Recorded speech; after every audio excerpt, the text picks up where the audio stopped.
Hello to all और आप सभी का बहुत स्वागत है हमारे चैनल नची टेक गुरुकुलम में। उम्मीद करती हूँ आप सभी अपनी तैयारी अच्छे से कर रहे होंगे और नची टेक गुरुकुलम में आप सभी को बता दूं कि यहाँ पर फ्री क्लासेस दी जा रही हैं बीपीएससी 71वीं बीपीएससी को ध्यान में रख के। तो आप लोग कोशिश कीजिए कि ज़्यादा से ज़्यादा इन क्लासों से जुड़िए ताकि आप अपनी एग्जाम की जो तैयारी है उसको सही दिशा दे सकें। तो कोशिश कीजिए कि अगर आप हिस्ट्री समझना चाहते हैं, कॉन्सेप्ट क्लियर करने के साथ ही आप इंपॉर्टेंट फैक्ट्स भी चाहते हैं कि आपकी चीज़ें जो है मजबूत हो जाए, तो आप कोशिश कीजिए कि इस क्लास को ज्वाइन कीजिए। यहाँ पर आपका जो है ये तीसरा लेक्चर है स्टूडेंट, और आप लोग कोशिश करेंगे कि जो पहले के लेक्चर्स हो चुके हैं उन्हें आप ज़रूर देखें, उसे मिस ना करें, क्योंकि वो आपके एग्ज़ाम के अगर हिसाब से देखा जाए तो बहुत ज़रूरी है, क्योंकि मैंने कोशिश की है कि उसमें कोई भी इम्पॉर्टेंट पॉइंट जो है वह छूटे नहीं। तो आप लोगों के अभी तक कुछ टॉपिक हो चुके हैं, कोशिश कीजिए कि जो प्रीवियस लेक्चर्स हैं उनको जाकर के आप वहां पर हिस्ट्री के देख सकें। और अभी जो हम लोग का चल रहा है वह है यूरोपीय कंपनियों का आगमन। भारत में हम देखते हैं कई सारे यूरोपियन कंपनी आते हैं, और इसमें जो है फ्रांसीसी हैं, अंग्रेज हैं, डच हैं, डेन हैं, पुर्तगीज हैं, ये सारे यूरोपियन कंपनीज आ रहे हैं। तो उन सब के बारे में हमें पढ़ना है। लेकिन आपको बता दूं कि ये जो है इससे पहले इसका एक लेक्चर हो चुका है, यूरोपीय कंपनी का आगमन, और पहला लेक्चर आपके पास जा चुका है। तो आप कोशिश करें उसे देख लीजिए, क्योंकि उसमें मैंने जो है पुर्तगीज, डेन, डच इन तीनों को डिस्कस किया है। अगर आपने वो लेक्चर मिस कर दिया तो उसे दोबारा जाके देख लें। आज हम लोग बात करेंगे अंग्रेज और फ्रांसीसी कंपनी जो कि भारत में आई, और इसके साथ ही हम डिस्कस करेंगे कि ईस्ट इंडिया कंपनी जो है कैसे बंगाल के नवाब से वह उलझती है, और उसके साथ ही पलासी का जो बैटल हुआ, बक्सर का जो बैटल हुआ, इलाहाबाद की जो संधि हुई, इन सब के बारे में हम लोग इस क्लास में विस्तार से देखेंगे। तो कोशिश कीजिए कि वीडियो को पूरा देखें आप। तो बिना विलंब किए हुए हम चलते हैं अपनी क्लास में, यूरोपीय कंपनियों का आगमन। मैंने बताया ये जो क्लास आपकी हो रही है वह जो है 71वीं बीपीएससी के एग्जाम को ध्यान में रखकर ली जा रही है।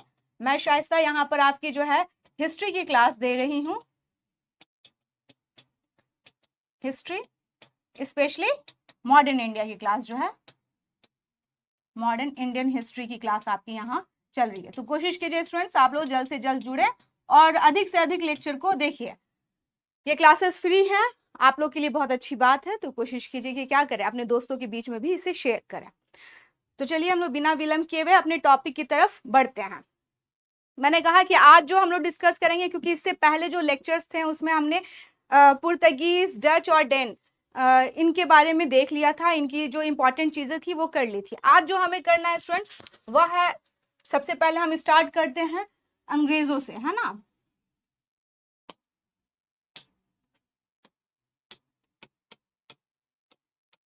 भारत में अंग्रेज कब आए, कैसे आए, क्या हुआ, ये सारी चीजें। भारत में जो सबसे पहले हम देखते हैं जो अंग्रेज व्यापारी आता है वह स्थल मार्ग से आता है, और जब यह स्थल मार्ग से आया इसका नाम था जॉन मिल्डन हॉल।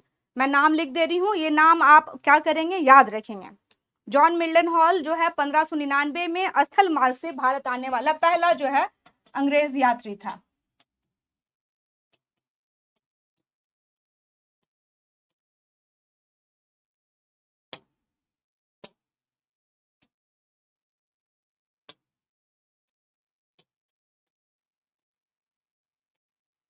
मिल्डन हॉल। लेकिन हम देखते हैं समुद्र मार्ग से किस तरह से, आपको मालूम है, आप सभी जानते हैं अंग्रेजों की कौन सी कंपनी थी, ईस्ट इंडिया कंपनी। नाम पूरा लिख दूं, आप लोग को वैसे मालूम भी है, ईस्ट इंडिया कंपनी। कोई चीज ऐसे तो बिल्कुल प्रस्तुत नहीं हो जाती है, उसका गठन हुआ होगा, है ना। मैंने कहा था ईस्ट इंडिया कंपनी का गठन वैसे तो क्या हुआ था, पहले हम देखते हैं कि यह डच से पहले बनी थी, लेकिन भारत जो है यह बाद में आती है, क्योंकि जो ये साउथ ईस्ट एशिया है, सुमात्रा वगैरह, वहां पर ये ज्यादा जा रही थी, उसके बाद यह भारत की तरफ आती है। तो अब हम लोग बात करते हैं ईस्ट इंडिया कंपनी के बारे में स्टूडेंट। और ईस्ट इंडिया कंपनी का हम देखते हैं कि 1599 में ही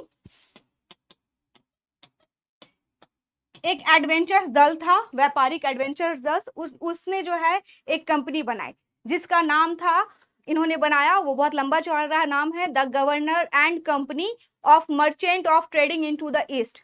किसने बनाया, मर्चेंट एडवेंचर्स कंपनी ने, मर्चेंट एडवेंचर एक दल था स्टूडेंट, इसी ने क्या बनाया, ईस्ट इंडिया कंपनी का निर्माण किया, जो मैंने नाम बताया, the governor and company of merchant of trading into the east, इसका पूरा नाम था। इन्होंने ये कंपनी बनाई और इस कंपनी को बनाने के बाद हम देखते हैं कि इस कंपनी को जो है सबसे पहले इन्होंने कहा कि वहां पर जो आपको मालूम है राजशाही है कहां पर, ब्रिटेन में। तो 31 दिसंबर 1600 को 31 दिसंबर 1600 में यहाँ की महारानी रहती है जिनका नाम था एलिजाबेथ प्रथम। इन्होंने कंपनी को अधिकार दिया कि आप क्या कर सकते हैं, आप जो है आप पूर्व की तरफ जाकर के व्यापार कर सकते हैं, और इन्हें 15 साल के लिए यह परमिशन दी गई। बाद में इनके राजा होते हैं और उनका नाम तो होता है स्टूडेंट जेम्स प्रथम। जेम्स प्रथम ने 1509 में, जेम्स प्रथम ने 1609 में जो है इसे अनिश्चित काल के लिए ये परमिट दे दिया। तो आप देख लीजिए इन्हें परमिशन किसने दिया, परमिशन जो है प्रथम था तो एलिजाबेथ ने दिया था 15 साल के लिए, बाद में इनका जो ये परमिशन दिया गया था इसको अनिश्चित काल के लिए जेम्स प्रथम ने बढ़ा दिया। इसके बाद देखते हैं 1601 में जो है ये कंपनी जो है जावा, सुमात्रा, वेस्ट इंडीज, मलक्का वगैरह की तरफ निकलती है, और जो कंपनी भारत की तरफ बढ़ती है यह 1604 में बढ़ती है। 1608 में हम देखते हैं स्टूडेंट, कंपनी 1604 में भारत की तरफ आती है। 1608 में एक महत्वपूर्ण घटना होती है, आपने नाम सुना होगा। 1608 में ये हुआ स्टूडेंट कि इंग्लैंड के जो राजा थे जेम्स प्रथम, उनका दूत बनकर कैप्टन हॉकिंस जो है वह सूरत पहुंचता है। उसके बाद यह मुगल दरबार जहांगीर के पास जाता है, जहांगीर से वह भेंट करता है, और बड़ा ही इंटेलिजेंट व्यक्ति था ये, इसे कई सारी भाषाएं आती थी, खासकर फारसी और अरबी तो इसकी बहुत अच्छी थी। तो जब यह जहांगीर से अच्छे से बात करता है तो जहांगीर उससे बहुत इंप्रेस हो जाता है, और इंप्रेस होने के बाद जहांगीर ने इसे 400 का मनसब और इसके साथ ही इसे खान की उपाधि भी दी थी, और कहा था कि आप क्या कर सकते हैं, आगरा में सेटल डाउन हो सकते हैं। तो कैप्टन हॉकिंस के प्रयास से ही इन्हें परमिशन मिल जाती है कि यह सूरत में क्या करें, अपना बंदरगाह जो सूरत में जो है यह अपना कारखाना लगा ले। लेकिन होता क्या है कि वहां पर सूरत में पहले से ही पुर्तगीज थे, तो उन्होंने जहांगीर को समझाया, और उसके बाद इन लोगों की बन नहीं रही थी पुर्तगीज और अंग्रेज की। तो आखिरकार 1608 में जो है इनका कारखाना बहुत अच्छे से इस्टेब्लिश नहीं हुआ। फाइनली जो है 1613 में सूरत में यह अपनी जो है फैक्ट्री लगा पाते हैं। तो अब आपको क्या याद रखना है, कैप्टन हॉकिंस के बारे में। कैप्टन हॉकिंस जो था यह किसके दरबार में आया, जहांगीर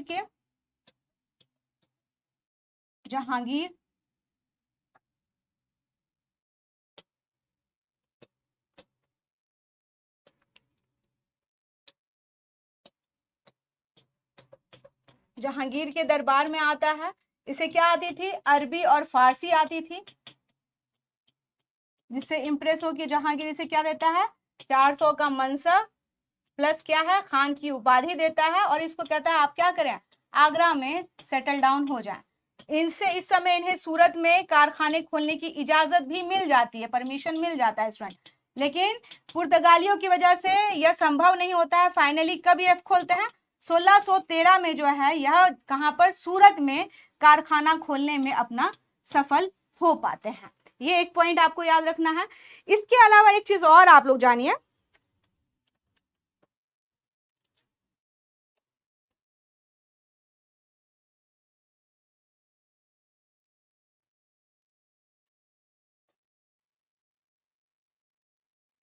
इसके अलावा मैंने आपको बताया कि इसके अलावा जो इनकी एक और फैक्ट्री है वह था मुस्लिमपट्टनम में। मुस्लिमपट्टनम में इन लोगों ने जो फैक्ट्री स्टैब्लिश की 1611 में।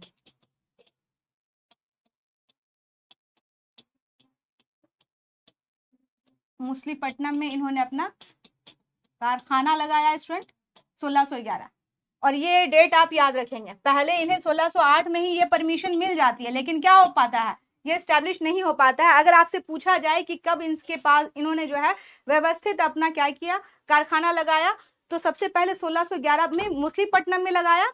उसके बाद हम देखते हैं ये सूरत में कारखाना खोलने में सफल हो जाता है, लेकिन इन्हें परमिशन किसकी पहले मिली थी? सूरत की मिली थी।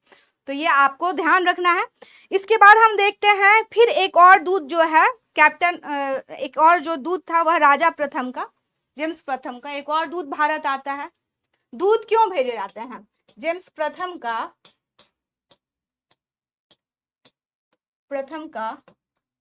फर्स्ट का एक दूत आता है, इसका नाम था सर टॉमस रो। ये नाम आप याद रखेंगे, सर टॉमस रो। पहले ये कहाँ आता है? यह भी जो है पहले सूरत आता है स्टूडेंट। फिर इसे पता चलता है कि जहांगीर कहाँ है। जहांगीर जो है वह कहाँ पर है? वह जो है अजमेर में है। फिर ये अजमेर जाता है, उससे भेंट करता है और उसके पास जो है लगभग 2-2.5 साल तक जो है जहांगीर के दरबार में रहता है। और इसके कारण इसे कई सारे बेनिफिट होते हैं और कई जगह पर जो है ये लोग क्या करने में, अपने कारखाने, अपनी फैक्ट्रीज स्थापित करने में सफल हो पाते हैं। वैसे यह कब आता है? यह आता है 1615 में, सितंबर अक्टूबर के आसपास में। और जहांगीर से यह मिलता है 10 जनवरी 1616 में। और लगभग जो है यह 1618 तक जो है जहांगीर के पास रहता है, 17 फरवरी। तो आप देख लीजिए कितने लंबे वक्त तक ये रहा, जिसके कारण इसका टर्म क्या हुआ? मुगल सम्राट से अच्छा हुआ तो उसका फायदा भी होगा। अहमदाबाद, भड़ोच, आगरा, इन सभी जगह पर ये लोग अपने व्यापारिक कारखाने खोलने में इन्हें सफलता मिल जाती है। और हम देखते हैं स्टूडेंट इसके बाद अंग्रेजों की इसी तरह की बढ़त होते जाती है। और ये बढ़त हमें दिखती है कब? इन्हें एक और फायदा होता है। ये सब आपसे क्वेश्चन पूछा जाता है, याद रखेंगे। ये सब क्वेश्चन जो है आपसे क्या किए जाते हैं? पूछे जाते हैं, इसीलिए आपको ये बताया जा रहा है।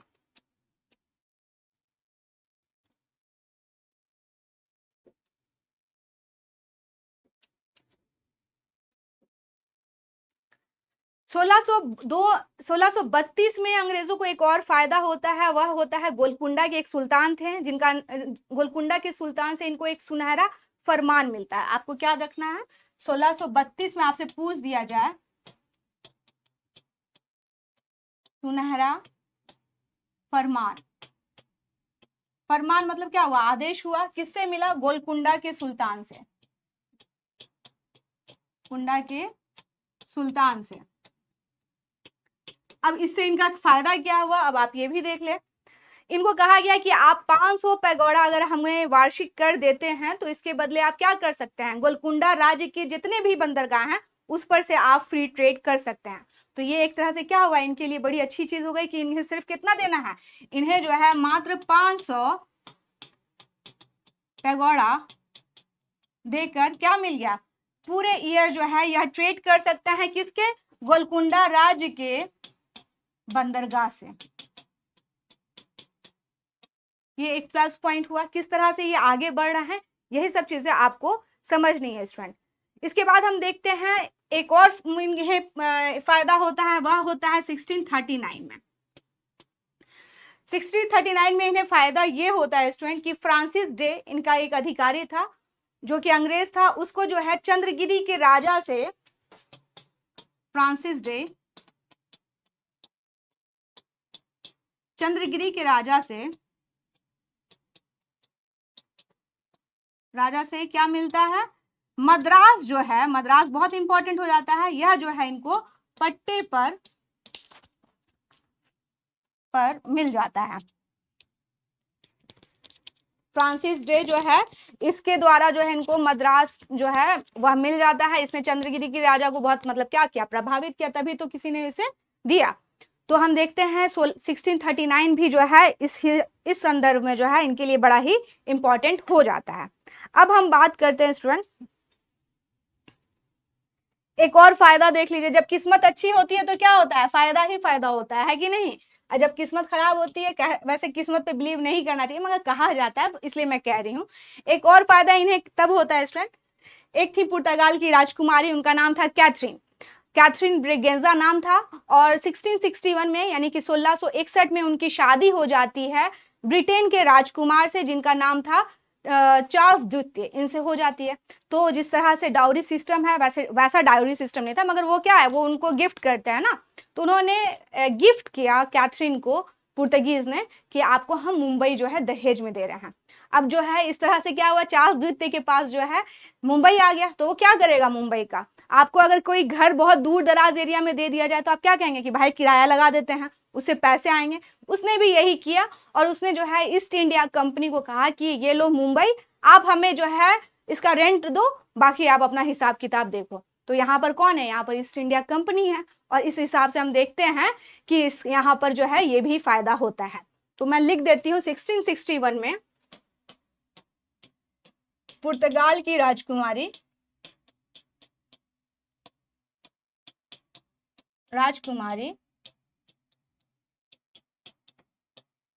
कैथरीन शादी किससे होती है, चार्ल्स द्वितीय से। ये कहाँ के हैं, यह ब्रिटेन के हैं, है ना, ब्रिटेन के हैं। जब इनसे होती है तो इनको क्या मिल जाता है, बॉम्बे मिल जाता है। और इस बॉम्बे को इन्होंने 1668 में ईस्ट इंडिया कंपनी को दे दिया, किस पे, रेंट पर दे दिया। इन्होंने कहा कि मुझे क्या चाहिए, रेंट चाहिए, आप मुझे सिर्फ रेंट दीजिए, बाकी आप अपना समझिए। तो इस हिसाब से इन्होंने 10 पाउंड के वार्षिक कर पर जो है 10 पाउंड का इन्होंने रेंट निर्धारित किया कि आप हमें कितना देंगे, 10 पाउंड देंगे। तो इस तरह से इनको क्या फायदा हो गया, मुंबई का भी फायदा हो गया। वही मैं कह रही हूँ, जब चीजें अच्छी होनी होती है तो क्या होता है, इनके लिए ये फेवरेबल लगातार होते जा रहा था। यही वह मुंबई है जब इन्हें मिला। तो हम देखते हैं जेराल्ड ओंगियार, यह जो है इसको माना जाता है स्टूडेंट किसका, बॉम्बे का एक तरह से समझिए संस्थापक, है ना, संस्थापक माना जाता है, जिसने बॉम्बे में क्या किया, इसकी किलेबंदी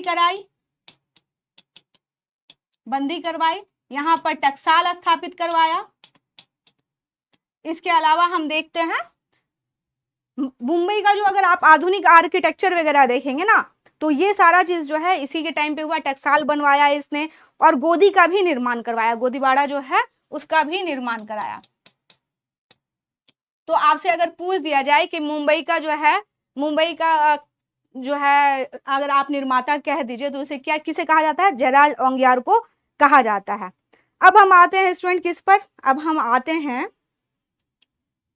यही मुंबई में जब जेराल्ड ओंगियार था, इसका जो शासन रहा है जब तक ये रहा स्टूडेंट, इसका टाइम था ये लगभग 69 से 77 तक रहा। उसके बाद जो है हम देखते हैं यहाँ पर जॉन चाइल्ड जो था वह यहाँ का गवर्नर बनता है मुंबई का। और उसी के टाइम पर हम देखते हैं कि मुंबई में जो है उसने कुछ यात्री थे जो हज पर जा रहे थे, उन्हें जो है उसने क्या किया, जो मुस्लिम यात्री थे उन्हें थोड़ा सा कोशिश किया कि उनको नियंत्रित वगैरह करे। इसी बात को लेकर के उसका जो है औरंगजेब से फंस गया और हम देखते हैं औरंगजेब इस बात से बड़ा नाराज हो जाता है। अब आइए अब बंगाल में, आपने देख लिया मुसलीपट्टनम, सूरत, मुंबई। अब हम बंगाल की बात करते हैं। आपको मालूम है मैंने हमेशा बताया कि जो बंगाल है उसका अगर आप लोकेशन देखें तो एक तो वो दूर दराज है, ऊपर से क्या है, बहुत ही उपजाऊ प्रदेश भी है। और हमेशा से बंगाल का क्या रहा है स्टूडेंट, एक अपना इंपॉर्टेंस रहा है। तो यहाँ पर हम देखते हैं ब्रिजमैन के नेतृत्व में 1651 में बंगाल में इन्होंने अपना 1651 में ब्रिजमैन के नेतृत्व में इन्होंने हुगली में अपना कारखाना लगाया।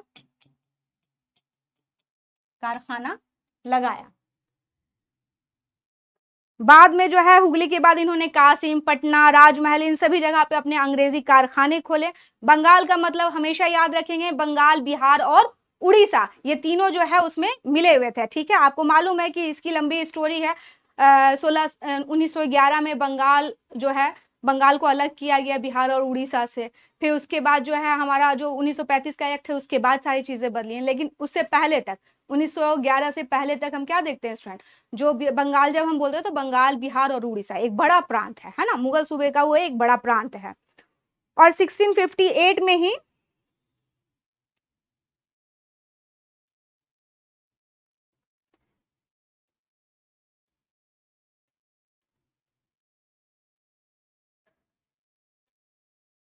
यहाँ पर इन लोगों ने अपना कारखाना खोला, यहाँ पे बहुत सारे कारखाने थे।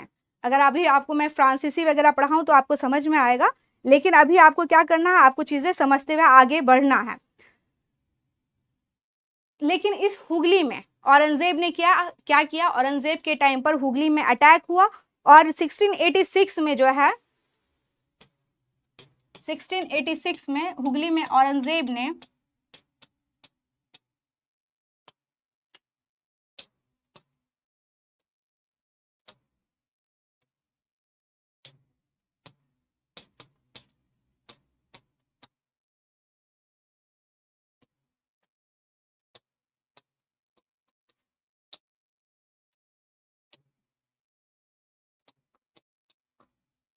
औरंगजेब के टाइम पे हम क्या देखते हैं स्टूडेंट, 1686 में इसने अटैक किया और यहां से अंग्रेजों को भगाया। बाद में जो है इनके बीच में मध्यस्थता हुई स्टूडेंट, और उसके बाद हम देखते हैं फिर चीजें जो है नॉर्मलाइज होने लगी। कारण क्या था, कारण यह था कि यहाँ पर जो है अंग्रेज जो है लगातार, एक तो समुद्री लुटेरे हो चुके थे, यहाँ पर समुद्री लुटेरे कह रही हूँ मैं, यहाँ पर ये लगातार इंटरफेयर कर रहे थे, है ना। तो अंग्रेज को औरंगजेब को ये सारी चीजें अच्छी नहीं लग रही थी, क्योंकि ये लगातार जो है इनकी महत्वाकांक्षाएं बढ़ती जा रही थी। इसीलिए 1686 में औरंगजेब ने यहाँ पर आक्रमण किया। बाद में हम देखते हैं स्टूडेंट, जब उसने औरंगजेब ने यहाँ पर हमला किया तो यहाँ के जो अंग्रेज अधिकारी थे उनको क्या करना पड़ा, भाग करके फुल्टा द्वीप में जो है इन लोगों ने जाके शरण ली। बाद में जॉब चारनाक जो है उसके बीच बचाव के कारण, जॉब चारनाक, इसके बीच बचाव के कारण क्या हुआ, इसके बीच बचाव के कारण ही जो है मामला शांत हुआ और उसके बाद इन्हें सुल्तानाती जो है मिल गई, चारनाक। बाद में इसको जो है वहां का प्रमुख बनाया जाता है, जॉब चारनाक को 1690 में इसको बंगाल में कंपनी का एजेंट बना दिया गया और 91 और उसके बाद जो है लगातार इसको बेनिफिट होता रहा। और इनफैक्ट 1698 और 99 में कंपनी का सूबेदार था अजीमुश शान, उसके द्वारा इसको 1698 और 99 में सूबेदार, आपसे पूछ सकता है इसका नाम क्या था, अजीमुश शान। अजीमुश शान द्वारा जो है इसको 3 जगह की जमींदारी मिल जाती है, यह था सूतनाती, गोविंदपुर और कालीकता, है ना। बाद में इसी को इन लोग अंग्रेज लोग क्या करते हैं, यहाँ पर इसको कलकत्ता के रूप में डेवलप करते हैं और यहाँ पर क्या बनाते हैं, 1700 में फोर्ट विलियम का जो है यहाँ पर ये लोग निर्माण करते हैं। फोर्ट विलियम का यहाँ पर निर्माण करते हैं। अगर आपसे पूछ दिया जाए कि अंग्रेजों की कौन सी फैक्ट्री थी कलकत्ता में, तो फोर्ट विलियम थी। इससे पहले जो मद्रास में इनकी फैक्ट्री थी वही जो है यहाँ का जो बंगाल की भी कंपनी वगैरह थी, बहुत सारे जो कारखाने थे उसका क्या करती थी, हिसाब किताब रखती थी। मद्रास में जो थी उसका नाम था फोर्ट सेंट जॉर्ज। क्या नाम था, फोर्ट, मैं लिख दे रही हूँ, मद्रास में था फोर्ट सेंट जॉर्ज। ये क्या है, ये मद्रास में है। फोर्ट विलियम के बनने से पहले तक क्या है, मद्रास का हिसाब किताब जो है, मद्रास कह रही हूँ, सारे ज्यादातर जो प्रांत थे बंगाल के और इनकी जहां जहां फैक्ट्रियां खुल रही थी उसका हिसाब किताब जो है यही लोग रखते थे student.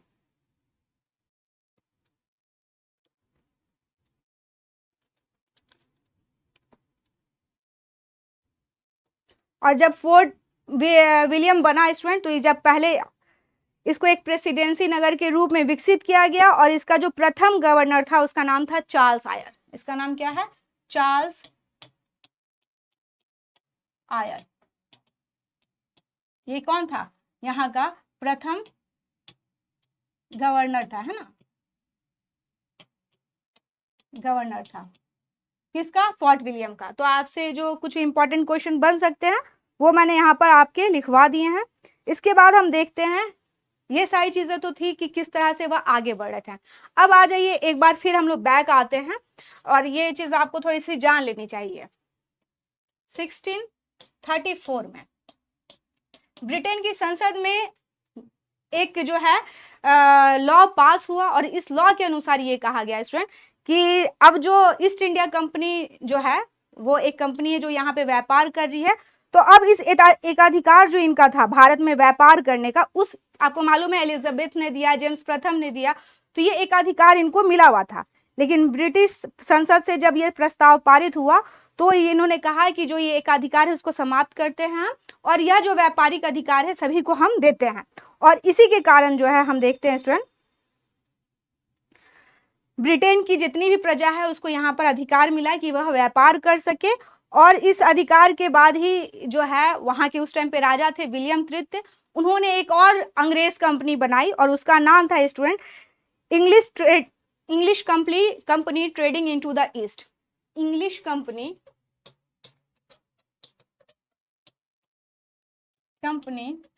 Trading into the east, ये कंपनी बनी और इसका भी जो है एक दूत जो है वह भारत में आकर के मिला लोगों से। लेकिन हम देखते हैं ये कंपनी जो है ज्यादा दिन तक स्वतंत्र नहीं रह पाई और 1702 में जो है इस कंपनी को जो ईस्ट इंडिया कंपनी है उसके साथ मर्ज करने की बात की गई। 1702 में इनको क्या किया, सोचा गया, ये निर्णय लिया गया कि इन्हें हम क्या कर दें, मर्ज कर दें, है ना। और मर्ज करने के बाद ही एक्ट ऑफ गोडोल्फिन कहते हैं इसको, जो ये मर्ज हुई कंपनी, या अर्ल ऑफ गोडोल्फिन, अर्ल ऑफ गोडोल्फिन, इसके द्वारा जो है इन दोनों कंपनी को क्या कर दिया गया, मर्ज कर दिया गया। और ये आपका हुआ 1707 से लेकर के 1708 के बीच। ये आप याद रखेंगे कि यही नहीं था, इनके पास एक चुनौती ये भी आई थी कि एक कंपनी 1734 में बन गई, बाद में ईस्ट इंडिया कंपनी के साथ उसको क्या कर दिया गया, 1708 और 9 में जो है इसको मर्ज कर दिया गया। यहाँ पे 8 और 9 लिख दे रही हूँ मैं, रुकिए साफ साफ।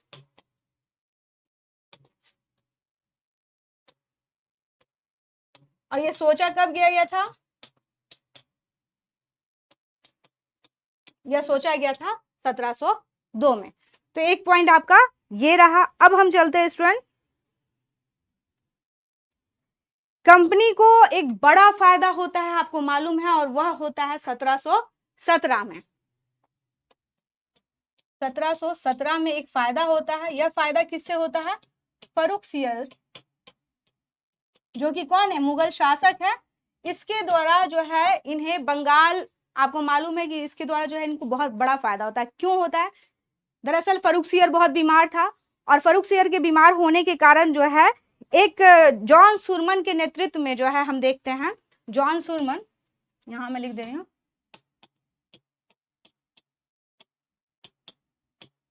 के नेतृत्व में एक अभियान दल जो है इनसे मिलता है। इसमें एक डॉक्टर भी थे और वैसे तो इनमें 3 लोग थे, एक था एडवर्ड स्टीफेंस, विलियम हैमिल्टन, यही एक सर्जन था स्टूडेंट, और एक ख्वाजा सुहीद नाम था। मैं लिख दे रही हूं एडवर्ड स्टीफेंस,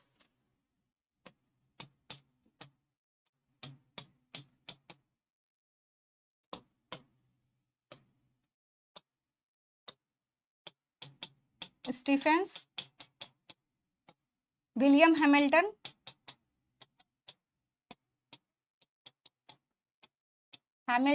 और ख्वाजा सुहीद,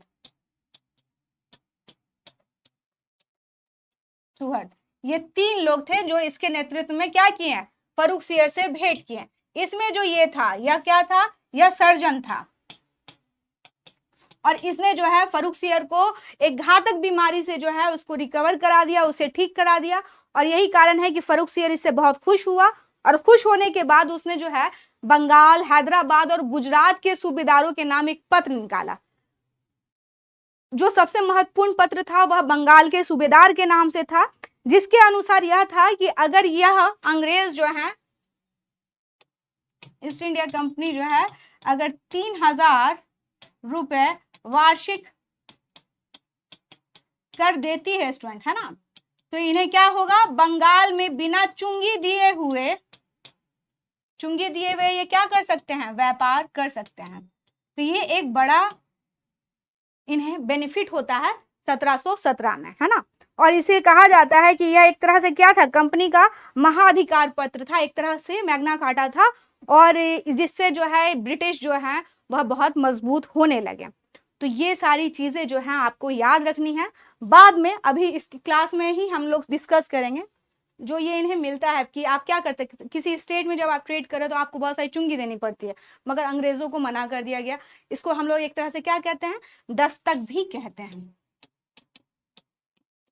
यानी इसका मतलब क्या हुआ, बिना चुंगी दिए हुए आप क्या करेंगे, चुंगी नहीं देना है, आप ट्रेड करेंगे। तो हम देखेंगे बाद में कि ये लोग क्या करते हैं, जो अंग्रेज थे यहाँ पर, ये लोग इसका बड़े पैमाने पर क्या करते हैं, दुरुपयोग करते हैं, और इसी के कारण जो है बंगाल के नवाबों के साथ इनका क्लैश होता है, और बाद में जो है आप देखेंगे चीजें किस तरह से बदलती हैं। मेनली जो है ये दस्तक जो है उसमें बहुत बड़ी भूमिका निभाता है। उम्मीद करती हूँ यहाँ तक आपको समझ में आया होगा। अब हम चलते हैं फ्रांसीसी, जो फ्रांसीसी कंपनी थी उसके ऊपर। कोशिश कीजिए आप लोग कि आप लोग क्या करें, आप लोग जो चैनल को जो है सब्सक्राइब कर लें, है ना। फ्रांसीसी कंपनी के बारे में हम जानते हैं।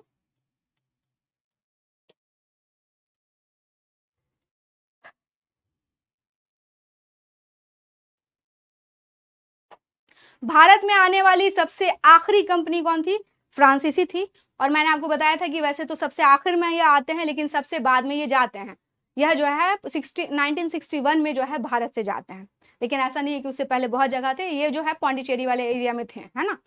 तो अब हम जानते हैं कि फ्रांसीसी कंपनी का निर्माण कैसे होता है। लुई 14वें के काल में, स्टूडेंट,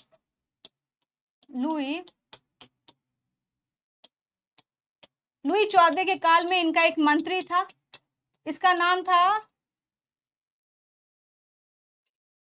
काल्बर्ट। क्या नाम था इसका, काल्बर्ट। काल्बर्ट इसका नाम था। और इसने कहा है कि हमें क्या करनी चाहिए, एक कंपनी बनानी चाहिए, और इसी के प्रयासों से जो है 1664 में हम देखते हैं फ्रांस में एक कंपनी बनती है, और ये जो कंपनी जो है इसको ये अधिकार मिल जाता है कि वह भारत के साथ क्या करे, ट्रेड कर सके। तो हम देखते हैं इसका नाम था फ्रेंच ईस्ट इंडिया कंपनी। यह कब बनी, 1664 में। क्या नाम है, फ्रेंच ईस्ट इंडिया कंपनी, है ना।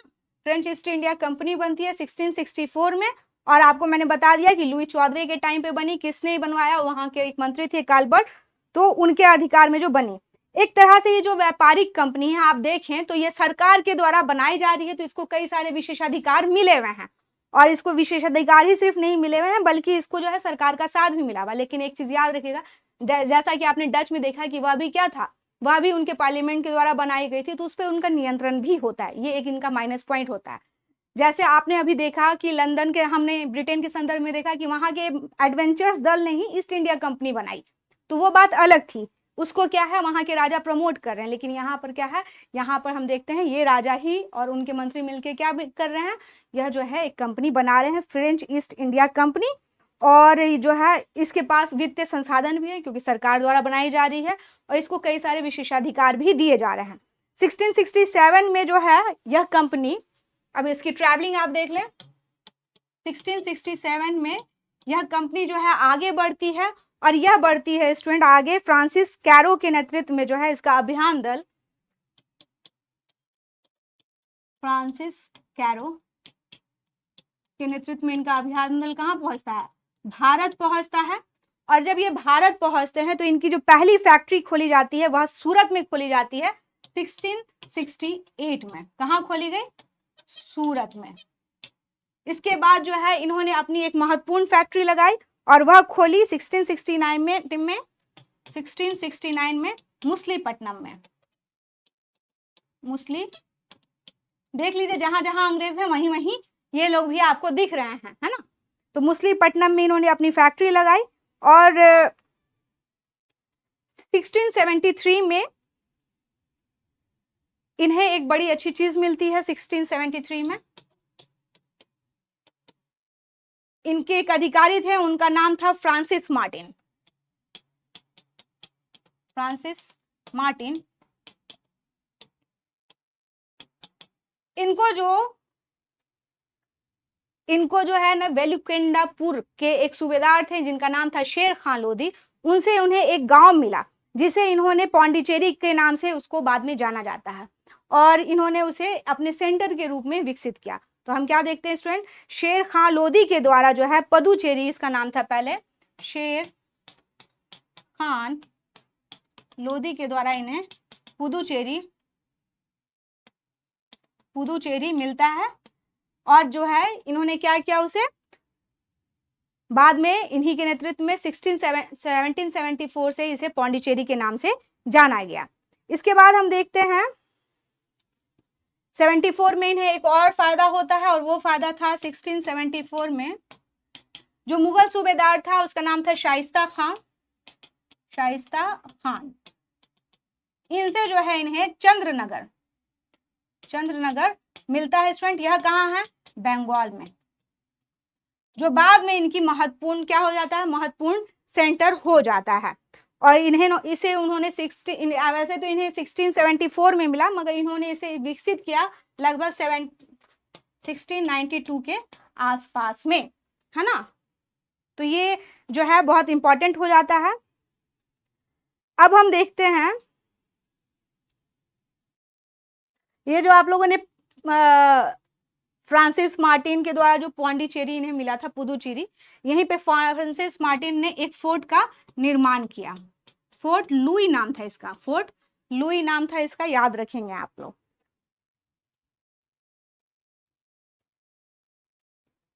अब कहानी में एक मोड़ आने वाला है, और वो मोड़ ये है कि जो फ्रेंच है भारत में फ्रांसीसी और वर्सेस अंग्रेज के बीच में लड़ाई होती है। यह लड़ाई लगभग 20 साल के लिए होती है स्टूडेंट, और इसे हम किस नाम से जानते हैं, इसे हम जानते हैं कर्नाटका वॉर से, कर्नाटक युद्ध के नाम से जानते हैं। यह लड़ाई 3 बार होती है, 1, 2 और 3। कब कब होती है ये सारी चीजें मैं आप लोगों को बता रही हूं, ये चीजें आप याद रखते जाएंगे। प्रथम कर्नाटक युद्ध होता है 1764 से 46 से 48 के बीच में। दूसरा होता है स्टूडेंट आपका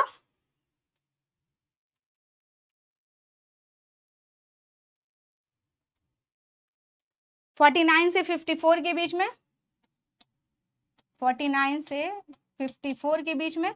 और तीसरा आपका जो होगा वह होगा स्टूडेंट, यह होता है आपका 1757 से लेके 60 के बीच में। ये 3 वॉर होते हैं इनके बीच में, और इसी वॉर के दौरान जो है धीरे धीरे जो कर्नाटक वॉर जो है, इसमें ये लोग क्या कर जाते हैं, या अपनी जमीन कह ले या फिर अपना जो अधिकार था वह खोते जाते हैं। थोड़ा आप समझ लेंगे, क्योंकि ज्यादा इसमें मैं नहीं बताऊंगी, डिटेल में भी नहीं जाना है मुझे बहुत ज्यादा, नहीं तो आप कंफ्यूज हो जाएंगे। पहला कर्नाटक वॉर जो हुआ यह इसलिए हुआ था कि अंग्रेजों ने फ्रांसीसियों की बस्तियों पर जो है अधिकार कर लिया था। बाद में इन लोग के बीच में जो है एक, याद रखिएगा, ये कर्नाटक वॉर चल रहा है, इसी के पैरेलल में जो है विश्व स्तर पर हम देखें ऑस्ट्रिया के सप्तवर्षीय संघर्ष भी चल रहा है। तो जो ये ऑस्ट्रेलिया के उत्तराधिकार के लिए जो है सप्तवर्षीय जो संघर्ष चल रहा है, उसी दौरान पहला क्या होता है, कर्नाटक वॉर होता है स्टूडेंट। और इसमें ए ला शैपेल की संधि होती है। क्या होती है, इसको अक्स ला शैपेल भी बोलते हैं, अक्स ला शैपेल भी बोलते हैं। इसकी संधि होती है, उसके बाद ये लोग भारत में लड़ना बंद कर देते हैं, अंग्रेज और कौन, अंग्रेज और फ्रांसीसी। दूसरा जो कर्नाटक वॉर होता है, इसमें जो है आप देखेंगे कर्नाटक में जो है जो एरिया है उस वहां पे जो नवाबी को लेकर के जो है ये लोग अलग अलग लोगों का पक्ष लेते हैं। हम देखते हैं चंदा साहब जो थे, यहाँ पे मैं लिख दे रही हूँ, चंदा साहब फ्रांसीसी कह रहे थे कि हम क्या करेंगे, हम इनको सपोर्ट करेंगे नवाबी के लिए, नवाबी को लेके हो रहा था। और अंग्रेज जो थे वह कह रहे थे कि हम किसका सपोर्ट करेंगे, हम अनवरुद्दीन और नासिर जंग का जो है सपोर्ट करेंगे। दीन और नासिर जंग। कौन कह रहा है? ये अंग्रेज कह रहा है। इसी सेकेंड जो कर्नाटक वॉर है, इसी में हम देखते हैं, आपने सुना होगा नाम, फ्रांसिस गवर्नर जो था उसका नाम था डुप्ले, डुप्ले था इसमें। और इसमें क्लाइव है ना, क्लाइव और डुप्ले, इसमें क्लाइव जो है आर्कट का घेरा डालता है। बाद में बीच में ही डुप्ले को जो है फ्रांस की सरकार ने बुला लिया और इस तरह से देखते हैं इन्होंने यहाँ पर बढ़त बढ़ा ली थी। तो ये जो है इसी में हम देखते हैं कि नवाबी को लेकर के ये लोगों के बीच में लड़ाई होती है और इसमें क्लाइव और डुप्ले को हमें देखने को मिलता है। जो तीसरा वॉर है 1557 और 60 में हम देखते हैं स्टूडेंट, इसमें जो है इसमें एक निर्णायक लड़ाई होती है, उसको कहते हैं वंडी वाश का युद्ध। वंडी वाश, ये नाम याद रखेंगे, बहुत इंपॉर्टेंट है। वंडी वाश का युद्ध कब होता है? ये 60 में होता है, 1760 में। इसमें जो अंग्रेज हैं इन्होंने फ्रांसीसियों को क्या कर दिया? हरा दिया। और इस समय जो है तीसरे कर्नाटक युद्ध में हम देखते हैं स्टूडेंट, इस समय जो इनका नेतृत्व कर रहा था वह अंग्रेजी सेना का बहादुर जाबाज था आयरकुट, वह नेतृत्व कर रहा था। और चंद्रनगर पे जो है, चंद्रनगर पे इन लोगों ने क्या किया था? अंग्रेजी सेना ने कोशिश किया था कि कब्जा करें, उसके बाद ये लड़ाई शुरू हो गई। बाद में इससे फ्रांसीसी हार गए और वंडीवाश के युद्ध से ही अंग्रेजों ने फ्रांसीसियों को भारत के व्यापार से क्या कर दिया? एक तरह से आउट कर दिया। ये था आपका जो है भारत में अंग्रेज और फ्रांसीसी 3 लड़ाइयों में इन्वॉल्व हुए, जिन्हें हम कर्नाटक वॉर के नाम से जानते हैं। और यह लड़ाई कितने साल तक होती है? लगभग 20 साल तक होती है। पहला युद्ध तो किसके साथ? शैपेल की संधि के साथ ही खत्म हुआ। दूसरा जो है हम देखते हैं डुप्ले और क्लाइव दोनों थे, लेकिन डुप्ले को बीच में बुला लिया जाता है और यह नवाब के फेवर में हो रहा था, है ना। और तीसरे में हम देखते हैं वंडीवाश के युद्ध के बाद अंग्रेजों ने फ्रांसीसियों को पराजित कर दिया। यहां पर आपका फ्रांस का भी मामला खत्म हुआ। अब आप लोगों ने जान लिया है कि यूरोपीय कंपनी का जो आगमन हो रहा है उसमें आपने अंग्रेजों को पढ़ लिया, फ्रेंच को पढ़ लिया, डच को पढ़ लिया, डेन को पढ़ लिया और पुर्तगीज को भी आप लोगों ने पढ़ लिया। तो मेरे हिसाब से आप लोगों को क्लास अच्छी लगी होगी। अच्छी लगती है तो क्या करें? लाइक करें और इसे अपने दोस्तों के बीच में क्या करें? ले जाएं, बताएं कि यहाँ पे क्लासेस अच्छी चल रही हैं। मगर मैंने आपसे कहा था कि हम लोग क्या करेंगे, हम लोग जो है अब देखेंगे east India company, east India company. एक चीज तो आपको समझ में आ गया कि ईस्ट इंडिया कंपनी जो है वंडीवाश के युद्ध के बाद क्या हो गई? प्रमुख हो गई, ईस्ट इंडिया कंपनी। और हम देखेंगे and Nawab of Bengal, Nawab of Bengal.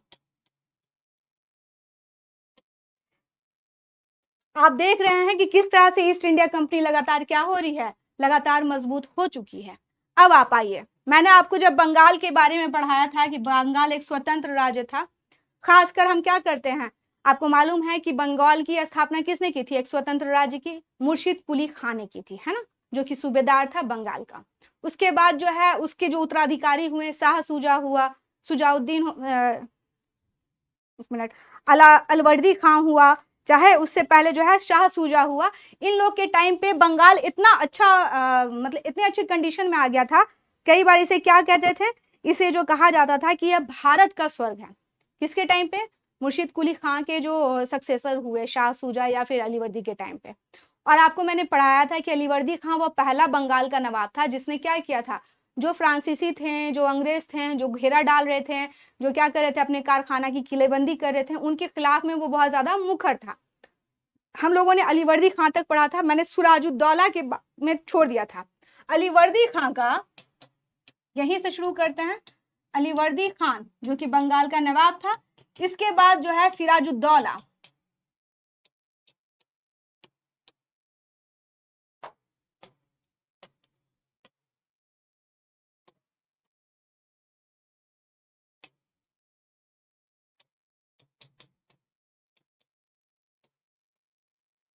Daula जो है यह नेक्स्ट नवाब बनता है। लेकिन इसकी नवाबी को भी चुनौती मिलती है। इसका चचेरा भाई था और पूर्णिया का नवाब था, शौकत जंग, जो कि इसका चचेरा भाई था, शौकत जंग। इसकी मौसी थी घसीटी बेगम, और इसका एक मंत्री था या सेनापति कहें मीर जाफर। इन तीनों ने इसे क्या की थी, जब सिराज जो है जब पावर गेन करना चाह रहा था, जब नवाब बन रहा था, तो इनका विरोध ये लोग कर रहे थे। बाद में सिराज ने मनिहारी के युद्ध में, मनिहारी, इसका फॉन्ट इतना बड़ा है ना कि मत पूछिए आप लोग। मनिहारी के युद्ध में शौकत जंग को इसने क्या किया, पराजित किया। घसीटी बेगम को भी जो है इसने जो है बंदी बना लिया। और मीर जाफर जो कि क्या था, ये इसके दरबार में एक अहम पोस्ट रखता था, उसका भी क्या कर दिया, डिमोशन कर दिया। उसके बाद सिराजुद्दौला क्या बना, नवाब बना। जब यह नवाब बना तो इसका अंग्रेजों के साथ क्या शुरू हो गया स्टूडेंट, इसका अंग्रेजों के साथ लगातार झगड़ा शुरू हो गया। झगड़ा क्यों शुरू हो गया, इसका कारण है, बेवजह तो कोई किसी से भी नहीं झगड़ता है, कारण है। और कारण ये है स्टूडेंट कि जब सिराज जब नवाब बना और इसके अगेंस्ट में कई लोग थे, तो सिराज का मानना था कि इन लोगों ने, ईस्ट इंडिया कंपनी ने क्या किया था, ईस्ट इंडिया कंपनी ने कहीं ना कहीं से इन्हें सपोर्ट किया था।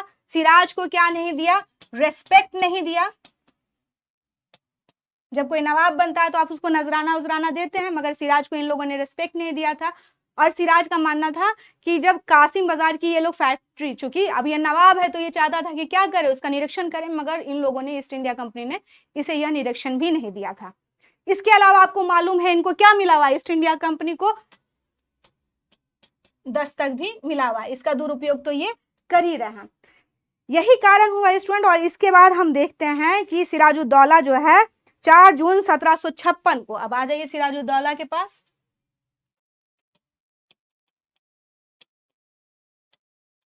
दौला जो है 4 जून 1756 को क्या करता है, यह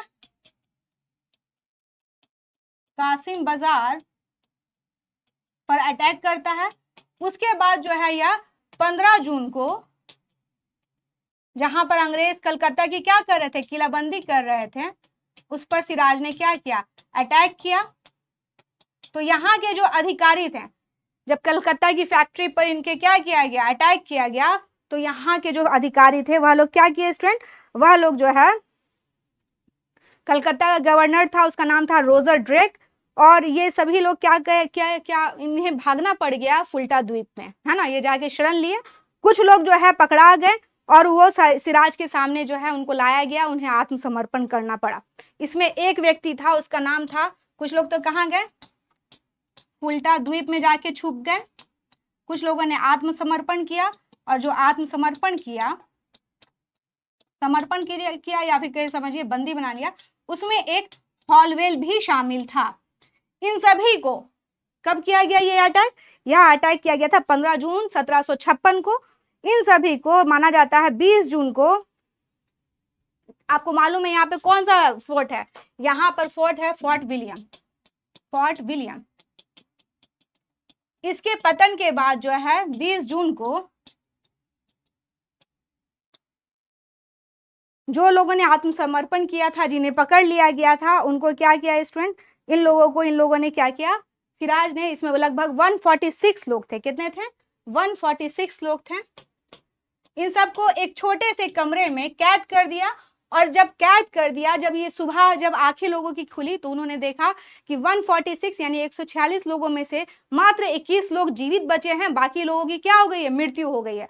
जो लोग जीवित बचे थे उसमें ये हॉलवेल भी एक था, है ना, तो इसमें लगभग 21 लोग ही जीवित बचे थे। और इसको हम लोग क्या कहते हैं, ब्लैक हॉल ट्रेजेडी, ट्रेजेडी, है ना, ये याद रखेंगे। कब हो रही है ये घटना, यह हुई थी 20 जून को, इनको बंद किया गया था, और 21 जून को जब खोला गया तो माना जाता है कि लगभग 146 में से मात्र 21 लोग जीवित बचे थे। और इसे ही हम ब्लैक हॉल की ट्रेजेडी बोलते हैं, जो कि सिराजुद्दौला के टाइम पर हुई थी। कहा जाता है कि एक तरह से मनगढ़ंत कहानी भी थी जिसे हॉलवेल ने बनाया था, ताकि जो है अंग्रेजों को सिराज पर जो है कार्रवाई करने का उचित मौका मिल सके। लेकिन हम देखते हैं जब ये ट्रेजेडी होती है, उसके बाद अंग्रेजी ईस्ट इंडिया कंपनी का जो एक अधिकारी था क्लाइव, जो कि कहाँ, बंगाल में था, आपको मालूम है, वहां पर भी उसने बहुत अच्छा प्रदर्शन कर रखा था। आपने भी देखा सेकंड कर्नाटक वॉर में, है ना। तो बंगाल में जो सिचुएशन चल रही थी, कलकत्ता पर सिराज का अधिकार हो गया था, तो क्लाइव को मद्रास से भेजा जाता है कि आप क्या करें, आप जाएं और कलकत्ता को क्या करें, फिर से आजाद करें, है ना। कलकत्ता जो है फिर से हमारी जो फैक्ट्री उस पर अपना अधिकार जमाए। और क्लाइव जो है बजबज पर जो है क्लाइव, अब क्लाइव की एंट्री होगी, क्लाइव और क्लाइव जो है वॉटसन के साथ कहाँ आता है, बजबज पर यह अधिकार करता है। यह अधिकार करता है 2 जनवरी 1757 को, सॉरी 2 जून 1757 में जो है 17 मतलब ये लगभग जनवरी के लगभग में जो है यहाँ पर बजबज पे या क्या कर लेता है स्टूडेंट, अपना अधिकार कर लेता है। और उसके बाद हम देखते हैं क्लाइव का जो प्रभाव बढ़ रहा था लगातार, क्योंकि इसने कलकत्ता को मुक्त करा लिया था, तो जो क्लाइव का लगातार प्रभाव बढ़ रहा था, तो 9 फरवरी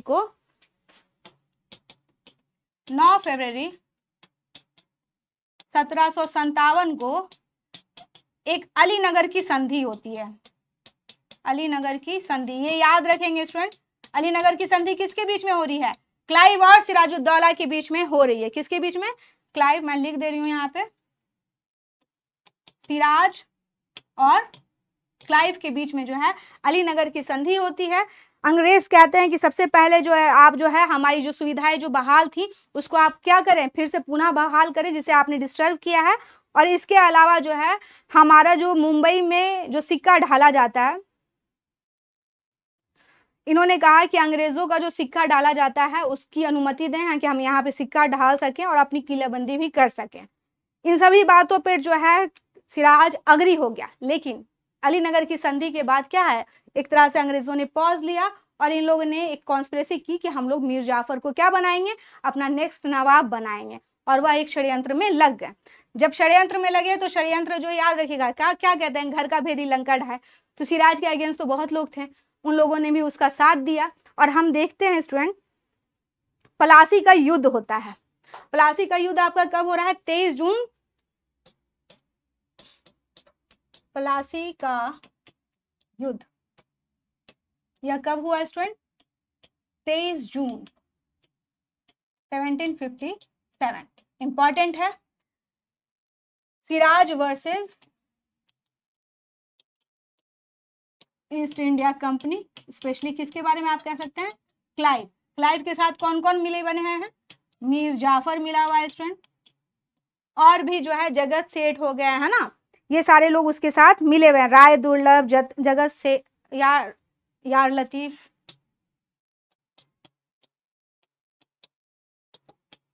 राय दुर्लभ, देखिए नाम है यार राय दुर्लभ, यह तीनों भी जो है इसके साथ मिले हुए हैं। प्लासी कहाँ है, यह बंगाल के नदिया जिले में स्थित है। कौन सी नदी यहाँ बहती है, भागीरथी नदी, भागीरथी नदी बहती है। यहीं पे लड़ाई हुई स्टूडेंट। ये सब कहाँ थे, यह सब तो सिराज के एक तरह से सेना में थे ना, लेकिन इन लोगों ने क्या किया था, षड्यंत्र किया था। इसमें क्या होता है, बिना इन लोगों ने कोई भी गोली बंदूक दागे हुए सिराज को कहा कि हम लोग युद्ध बहुत बुरी तरीके से हार रहे हैं, और सिराज जो है डर के मारे अपने महल की तरफ भागता है। इसी समय मीर जाफर का जो बेटा था उसने सिराजुद्दौला की हत्या कर दी। ये कहानी थी। इसमें सिराज की तरफ से मीर मदान और इसके 2 सेनापति थे, वह दोनों बहुत अच्छे से लड़े थे ये सिराज की तरफ से। लेकिन इन तीनों ने क्या किया, इन तीनों ने बहुत दगाबाजी की। यही कारण है कि सिराज इस युद्ध में मारा गया। और नेक्स्ट नवाब अंग्रेजों ने जो क्या है किसको बनाया, नेक्स्ट नवाब, या आप कह दे बंगाल में अंग्रेजों के संरक्षण में या अंग्रेजों के निरीक्षण में बनने वाला पहला नवाब कौन था, मीर जाफर।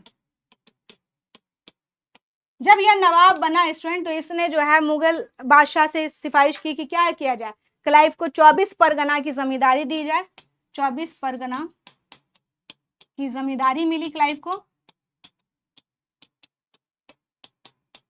साथ ही जो है इसके साथ ही लगभग 57 से लेके 1757 से लेकर के 60 के बीच में इसने 3 करोड़ रुपए खाली घूस खिलाए। कहा जाता है मीर जाफर जो है एक तरह की थैली बन गया था जिसमें अंग्रेज हाथ डालते थे और सोना चांदी भर के लेते थे। इसकी स्थिति इतनी खराब हो गई थी मीर जाफर की, इतना प्रेशराइज हो गया था कि इसे अपने घर के बर्तन तक, घर नहीं मतलब अपने महल के सोने चांदी के बर्तन तक क्या करने पड़ रहे थे, बेचने पड़ रहे थे, ताकि वह क्या करे, अंग्रेजों को संतुष्ट कर सके। मीर जाफर ने देखा कि भाई ये तो खाली क्या कर रहे हैं, लूट रहे हैं, तो इसने जो है अपने दामाद के पक्ष में, जिसका नाम था मीर कासिम, इसके पक्ष में इसने क्या कर दिया, अपना गद्दी जो है छोड़ दिया। जब मीर कासिम बना स्टूडेंट, तो एक चीज याद रखिएगा, अलीवर्दी के जितने भी उत्तराधिकारी हुए, सिराजुद्दौला को आपने देखा, मीर जाफर को देखा, उसमें सबसे योग्य था मीर कासिम। इसने भी जो है अंग्रेजों को काफी सारी चीजें दी, लेकिन इसने कहा कि अब हम क्या करेंगे, इसने जो है अपना कैपिटल, अभी कैपिटल क्या है, मुर्शिदाबाद, मुर्शिदाबाद इसका कैपिटल है। इसने कहा ना, यहाँ पे तो अंग्रेज क्या है, ईस्ट इंडिया कंपनी बड़ी हावी है, तो हम लोग कहाँ चलते हैं, मुंगेर, है ना, बिहार का मुंगेर आप जानते हैं। इसने अपनी राजधानी मुंगेर को बनाई, यहाँ पर कारखाना लगवाया स्टूडेंट, किस चीज का, बंदूक बनाने का, तोप बनाने का, इन सब का कारखाना लगाया। इसके अलावा इसने अपनी सेना का जो आकार था, सेना का आकार भी बढ़ा। तो आपने देखा कि मीर कासिम ने क्या किया स्टूडेंट, मीर कासिम ने जो है अपना कैपिटल मुर्शिदाबाद से मुंगेर शिफ्ट किया, ताकि जो है अंग्रेजों का जो इंटरफेरेंस लगातार हो रहा था वह ना हो। और इसने जो है बहुत एडवांस करने की कोशिश की अपनी चीजों को, और यही चीजें जो है अंग्रेजों को बहुत दिन से खटक रही थी। लेकिन मीर कासिम ने जो ऐसी चीज जो बहुत जरूरी कर दी, वह था 1762 में दस्तक। आपको मालूम है, मैंने कहा था कि जो दस्तक है, दस्तक का दुरुपयोग हो रहा था, लगातार दुरुपयोग किस सेंस में हो रहा था, दस्तक का समझिए। दस्तक को कौन जारी करता था, जो फोर्ट विलियम था, फोर्ट विलियम का जो प्रेसिडेंट होता था वह दस्तक जारी करता था। यह एक तरह से क्या होता था, फ्री परमिट था, इस स्टेट में जो है आप क्या कर सकते हैं, यहाँ पर आप बिना ट्रेड कर सकते हैं। तो एक तरह से क्या है, ये पास है, और इस पास को ये लोग क्या करते थे, जो अंग्रेज थे, फोर्ट विलियम था, फोर्ट विलियम का जो प्रेसिडेंट होता था स्टूडेंट, विलियम का प्रेसिडेंट जो होता था, वह इसे क्या करता था कि वह इसे बेचता भी था भारतीयों को, अपने मित्रों को। तो उनसे क्या करता था, उनसे पैसे लेता था, कहता था कि आपको मतलब जो है फ्री ट्रेड करेंगे तो आप थोड़ा हमें पैसा दे दीजिए। मैंने आपको बताया था कि जैसे मैं आपको, कोई सिनेमा है, मुझे पास मिला हुआ है ना, मुझे किसी ने पास दिया मान लीजिए, और मैं वो पास आपको दे दूं, और आप वो मतलब मेरे पास वो पास है कि मैं फ्री सिनेमा देखूं, लेकिन मेरा मन नहीं है देखने का, या फिर मुझे कुछ और करना, तो मैं क्या करूंगी, मैंने कहा कि भाई मेरे पास तो फ्री है, मैं तो जाऊंगी नहीं, तो एक काम करो, तुम चले जाओ, लाओ मेरे को आधा पैसा दे दो। ये लोग यही कर रहे थे, क्या कर रहे थे, दस्तक से तो अपना तो फ्री ट्रेड कर ही रहे थे, बाद में ये क्या करते हैं, उसे बेचने भी लगते हैं लोगों को, और उससे जो है यह पैसा कमा रहे थे। तो मीर कासिम को ये चीजें खटकती हैं, और इसने 1762 में क्या किया, इसने कहा कि हम दस्तक तो नहीं खत्म कर सकते, क्योंकि मुगल बादशाह ने इसे दिया है, हम क्या करेंगे, जो चुंगी दे करके व्यापार किया जाता है, व्यापारियों के द्वारा जो बंगाल के लोग व्यापार कर रहे हैं, हम सभी के लिए इस चुंगी को क्या कर देंगे, समाप्त कर देंगे। और यही कारण बनता है स्टूडेंट मीर कासिम से इनके झगड़े होने का। ओके, समझ में आया। मीर कासिम जो है उसने दस्तक को तो खत्म नहीं किया, लेकिन उसने क्या कर दिया, जितने भी बंगाल के लोग हैं उन लोगों को फ्री परमिशन दे दिया। और जब उसने ये कर दिया स्टूडेंट, तो उसके बाद हम देखते हैं अंग्रेजों को ये चीजें बड़ी नागवार गुजरी, और उन्होंने 1763 में मीर कासिम को हटा दिया, और फिर से इन्होंने किसको बनाया, मीर जाफर को नवाब बना दिया। जब मीर कासिम को हटाया तो एक नाम है करवा का युद्ध था। कोई भी अपना पोस्ट ऐसे नहीं छोड़ता है। करवा का युद्ध हुआ, इसमें अंग्रेजों ने मीर कासिम को हरा दिया। इसके बाद 3 और युद्ध हुए जिसमें इन्होंने मीर कासिम को हराया, और बाद में जो मीर कासिम है वह कहाँ चला गया, वह पटना चला गया। पटना में भी वह गया तो वो चैन से नहीं बैठा, और उसने जो है उसके बाद क्या किया स्टूडेंट, इसने जो है मीर कासिम ने एक दल बनाया। इस दल में जो है अवध का सूबेदार, अवध का नवाब शुजाउद्दौला प्लस जो है मुगल शासक शाह आलम द्वितीय, और प्लस ये कौन है, खुद भी है मीर कासिम। ये अंग्रेजों के खिलाफ एक दल में इकट्ठा हुए और इन्होंने बक्सर की लड़ाई में अंग्रेजों को ललकारा। बक्सर का वॉर यहीं से शुरू होता है। बक्सर का वॉर कब हुआ, 1764 में ये वॉर होता है स्टूडेंट। और जिस तरह से आपने देखा था कि जिस तरह से पलासी एक तरह से षड्यंत्र था सिराजुद्दौला के खिलाफ में, लेकिन यह षड्यंत्र नहीं है, यह एक्चुअल वॉर होता है 23 अक्टूबर को। और इस समय अंग्रेजी सेना का जो नेतृत्व कर रहा था उसका नाम था हेक्टर मुनरो। क्या नाम था, हेक्टर मुनरो। यह क्या था, सेना का नेतृत्व कर रहा था, अंग्रेजी सेना का। इस युद्ध में हेक्टर मुनरो ने इन तीनों को बहुत बुरी तरीके से क्या कर दिया, हरा दिया। और एक चीज क्लियर हो गई कि मुगल शासक, जो कि बहुत बड़ी चीज है, ठीक ना, अवध का शासक यानी कि नवाब जो है शुजाउद्दौला और खुद मीर कासिम, जो कि भारत की बड़ी शक्ति हैं, वह क्या हुए, वह अंग्रेजों के सामने हार गए। और इस तरह से अंग्रेजों ने जो है, इसके बाद हम देखते हैं कि अंग्रेज बहुत स्ट्रांग हो गए। जब हारेंगे तो अपनी शर्त भी हिला देंगे। और हम देखते हैं इसके बाद किसकी एंट्री होती है, इसके बाद एंट्री होती है क्लाइव की। क्लाइव जो कि 60 में चला जाता है किसी कारणवश, वह भारत आता है और 1765 में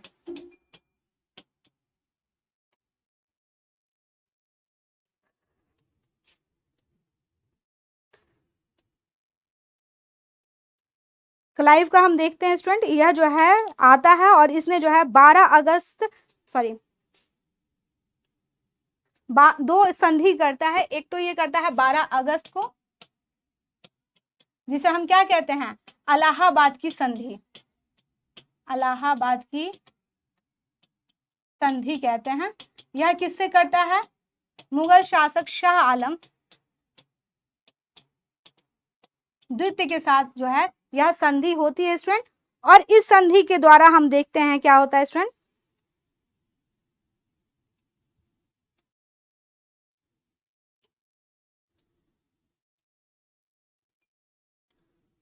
बारह अगस्त को शाह आलम से संधि करता है। इसको क्या करता है, इसे पेंशन कहता है कि आप पेंशन लीजिए, पेंशन लेके कहाँ जाए, अवध में सेटल हो जाए, है ना, अवध में। इसको कड़ा और मणिकपुर दिया जाता है, और मणिकपुर जो कि अवध का बहुत ही इंपॉर्टेंट जगह था, वह दिया जाता है। और इससे जो है इन लोगों ने दीवानी प्राप्त की बंगाल की, इससे इसको क्या मिल जाती है, बंगाल की दीवानी मिल जाती है। क्लाइव एक और जो है संधि करता है, वह 16 अगस्त को 1765 में। इसे हम इलाहाबाद की ही संधि कहते हैं, इलाहाबाद की संधि कहते हैं स्टूडेंट। और यह किसके साथ होता है, यह होता है शुजाउद्दौला से। और शुजाउद्दौला के कहा जाता है कि आप कड़ा और मणिकपुर का क्षेत्र किसे देते हैं, जो शाह आलम द्वितीय उसको दे दीजिए, युद्ध हट जाना 50 लाख रुपया दीजिए, और बहुत सारी चीजें इससे मनवा ली जाती हैं, मीर कासिम मारा जाता है। ये था आपका इलाहाबाद की संधि, जो अलग अलग टाइम पर की जाती हैं। और इसके बाद हम देखते हैं स्टूडेंट, इन लोगों ने एक और संधि की, और वह जो संधि है, यह संधि इन लोगों ने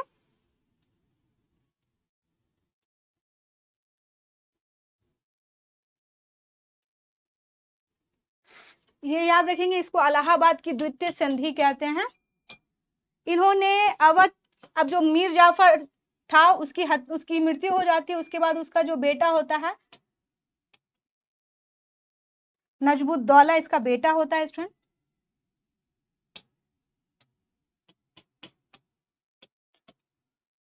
दौला ये क्या होता है, बंगाल का